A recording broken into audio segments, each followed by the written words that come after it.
శ్రీ మాత్రే నమః. లలితామాత భక్తులందరికీ నమస్కారం. అందరూ బాగున్నారా? ఈ మధ్యన వీడియోలు కంటిన్యూస్గా చేయట్లేదు, నన్ను క్షమించండి. ఇక నుంచి కంటిన్యూస్గా వీడియోలు చేస్తాను. లలితా సహస్రనామాల్లో ఇదివరకు 22 శ్లోకాలు చెప్పుకున్నాం. 22వ శ్లోకం దాని అర్థం మొన్నటి వీడియోలో చెప్పాను. ఈరోజు 23వ శ్లోకం దాని అర్థాన్ని మనం తెలుసుకుందాం. ఆ శ్లోకం ఏమిటంటే,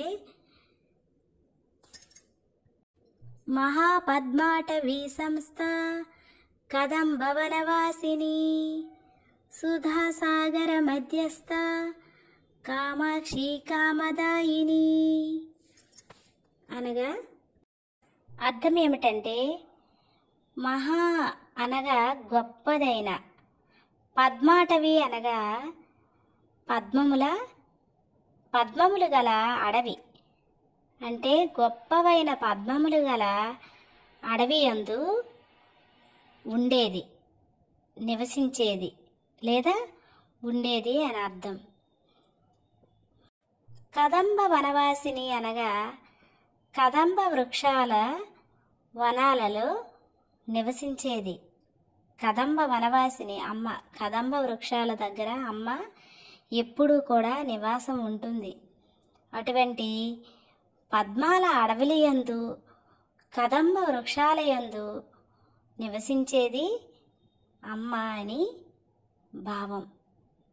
అలాగే సుధాసాగర మధ్యస్థ అనగా, సుధాసాగరం అంటే అమృత సముద్రం, అమృతం ఉండే సముద్రం యందు మధ్యలో నివసించేది అమ్మ.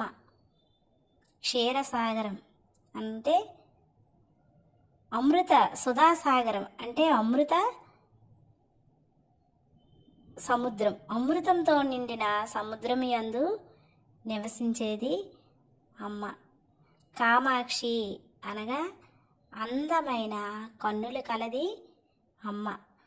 కామదాయిని అనగా భక్తులు కోరే కోరికలను తీర్చేది.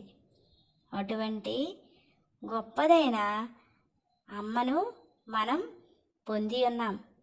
అటువంటి అమ్మను మనం ఎప్పుడూ కూడా విడిచిపెట్టకూడదు. అమ్మా అని పిలిస్తే అమ్మ కరిగిపోతుంది. అమ్మా శ్రీ మాత్రే నమః అని అమ్మకు కుంకుమ వేశామంటే అమ్మ పులకరించిపోయి కరిగిపోయి మనం కోరిన కోరికలన్నింటినీ తీరుస్తుంది. అటువంటి అమ్మని పొంది ఉన్న మనం ధన్యులం. మనం ఎన్ని జన్మల్లోనో పుణ్యాలు చేసుకుంటే, ఎన్ని జన్మల్లోనో అమ్మతో సంబంధం కలిగి ఉంటే, ఎన్ని జన్మల్లోనో అదృష్టం చేసుకుని ఉంటే, కోట్ల జన్మల పుణ్యాల ఫలితమే అమ్మయందు మనకి అనురాగం కలగడం, అమ్మను సేవించడం, అమ్మను గురించి తెలుసుకోవడం, ఇవన్నీ జరుగుతాయి.